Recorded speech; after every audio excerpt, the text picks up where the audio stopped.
Donc salut à tous, bienvenue dans cette nouvelle vidéo les gens. Je sais ça fait longtemps qu'il n'y en a pas eu sur la chaîne, mais j'avais pas envie d'en poster tout simplement.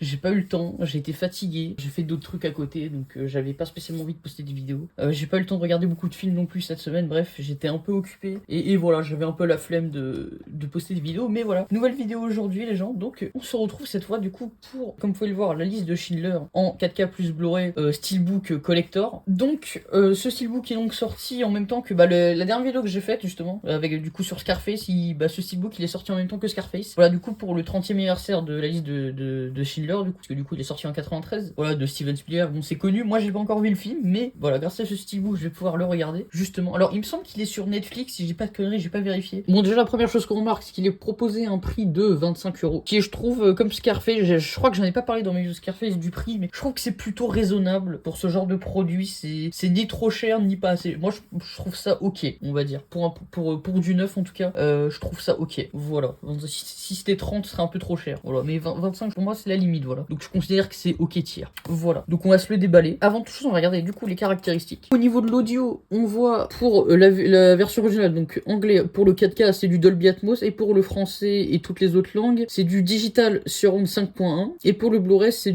pour la VO du coup DTS H2 Master Audio 5.1, et pour la VF c'est du Digital Surround 5.1. Ok. Pour la version française c'est la même chose pour le Blu-ray et le 4K, c'est un peu dommage. Mais pour la VO, le 4K propose une très bonne qualité audio. En termes de bonus, alors je sais pas si c'est les mêmes bonus que les anciennes versions de la 4K de Schindler's List, parce que je crois que c'est déjà sorti en 4K, c'est pas la première fois que ça ressort en 4K la liste de Schindler. Donc, on va voir un petit peu, du coup, il y a la liste de Schindler 30 ans plus tard. Ok, ça c'est peut-être nouveau vu que ça fête les 30e anniversaire. Le témoignage parle de même, plus fort que la haine, et à propos d'E-Witness, je sais pas ce que c'est, mais ok. Bon, il y a pas mal de bonus, il y a l'air d'avoir pas mal de trucs à se mettre sous la dent. Voilà, en termes de contenu, ça a l'air pas mal. Donc on va se déballer ça, et on va voir à l'intérieur, du coup, avec les deux disques. Donc, on va pouvoir retirer le petit flyer. Oh, vraiment stylé le dos pour le coup. Bon, ça, pour même ceux qui ont pas vu la liste de Schindler connaissent cette scène. Du coup, c'est la scène avec la petite fille où tout le film est filmé en noir et blanc, sauf dans cette scène où la petite fille est filmée en couleur. Voilà, donc ça c'est très connu, ça a même été repris dans le dernier épisode / film de l'attaque des Titans, avec la fameuse scène du bébé, où pareil, toute la scène est représentée plus ou moins en noir et blanc, ou en tout cas est assez décolorisée, on va dire. Et le seul qui a vraiment un fort contraste et qui est représenté en rouge en plus comme cette petite fille, c'est le petit bébé, voilà, dans l'attaque des Titans. Voilà, bref, très très stylé, du coup j'aime beaucoup. Bon, du coup on va enlever le flyer. Et pendant que je vous parle, j'ai décidé les gens de maintenant à chaque vidéo déballage, etc. Je vais essayer de vous faire une petite recommandation de films. Et donc pour commencer, du coup je vais citer que des films que j'ai vus récemment. Et pour commencer en plus, comme c'est un peu à la même période que la liste de Schindler, enfin en tout cas c'est le même sujet, je vais recommander le film The Pianist tout simplement, que j'ai vu il y a très peu de temps, il y a moins d'une semaine, et que pour moi est un énorme coup de cœur. Il est allé directement dans le top 10 de mes films préférés. Donc d'ailleurs vous pouvez voir ce top 10 sur Letterboxd. Et donc je vous recommande vraiment The Pianist, j'adore ce film, voilà. Donc allez voir The Pianist. Hop, donc désolé, j'étais juste en train de me battre avec le flyer. Hop, voilà du coup ce que donne ce petit steelbook. Du coup de la face avant, donc Schindler's List. Alors on m'a dit qu'il y avait Liam Neeson dans le film, alors je ne crois pas le reconnaître dans ces deux personnages. Peut-être que c'est l'un des deux, mais je le reconnais pas. Bon bref, peu importe. Tac, du coup on a vu l'arrière avec cette magnifique, j'aime beaucoup. Voilà, je suis un fan de ce petit revers. L'avant est très très stylé aussi, j'aime bien la surbrillance un peu couleur or du titre. C'est très beau. J'aime bien la finition du steelbook bien métallisé comme il faut. J'aime bien. Ah oui, sur le côté. Ok, c'est pareil, c'est Schindler's List, ça ressort un petit peu en couleur or. On va l'ouvrir du coup.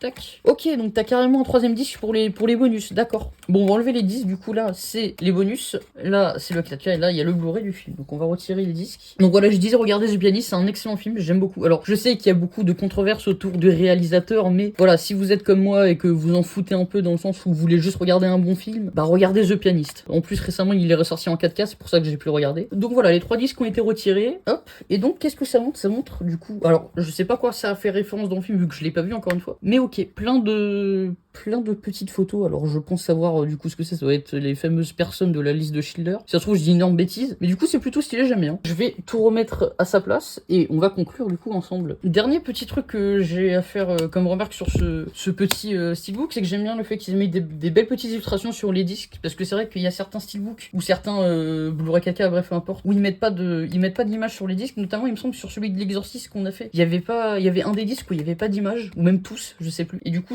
voilà, ça change pas grand chose, mais moi j'aime bien ce petit effort qui a été fait, voilà. Après, si ça se trouve, c'est exactement les mêmes disques que les dernières rééditions en 4K, mais quand même, voilà, l'effort a été fait. On va évidemment faire une petite technique, glisser le petit fire dedans. Bon, là, malheureusement, il n'y a pas de petit cocher sur le côté pour le caler comme il faut, mais tant pis, tac, c'est dedans, moi. Ça, je peux le conserver. Et donc, pour conclure sur ce 4K rapidement, 4K collector, du coup, Steelbook, bah, je dirais que, voilà, ça vaut son prix. Je sais que 25 €, c'est toujours cher à mettre dans un seul film. Mais dites-vous que vous avez le film en 2 fois, que c'est dans un beau Steelbook qui protège bien le disque, et que c'est une version collector. Voilà, je sais que ça peut paraître cher, mais je trouve 25 € déjà, c'est un peu moins cher que la plupart des Steelbooks en neuf sur le marché, voilà. En tout cas, pour une ressortie d'un film ancien, moi je trouve que ça va. Voilà, par exemple, bah, justement The Pianist, dont je vous parlais tout à l'heure, qui a été réédité en 4K, qui n'est même pas en Steelbook, coûte 25 € aussi. Je l'ai pris parce que j'avais vraiment envie de voir The Pianist, que moi je trouve que ça vaut le coup. 25 € pour ce genre de produit, c'est la limite à ne pas dépasser pour, je trouve que ce soit trop cher. Par exemple, Oppenheimer, là, qui arrive bientôt la semaine prochaine, au moment où je tourne la vidéo en 4K Steelbook, va coûter 35 balles. Je vais le prendre parce que je suis un pigeon et que j'ai adoré le film, mais voilà, c'est cher. 35 balles, c'est beaucoup trop cher ce genre de produit, par exemple. Après, c'est que mon avis. Mais du coup, moi je vous conseille ce Schindler's List, c'est bien fait. Je pense que je préfère même ce Steelbook à celui de Scarface. Voilà. Et donc voilà les amis, je vais vous laisser là. Merci d'avoir écouté cette vidéo. Je le redis, n'hésitez pas à vous abonner, à liker si ça vous a plu, bref, à vous faire un dessin. Mon letterbox qui est dans la description. Regardez The Pianist, regardez The Schindler's List qui est très stylé. Et moi je vous dis à la prochaine fois. Alors je sais pas ce qu'on va déballer, je pense savoir. Voilà, je vais pas vous spoiler, mais ce sera pas un Steelbook, je pense. Voilà. Donc moi je vous laisse, merci d'avoir regardé et à la prochaine. Ciao.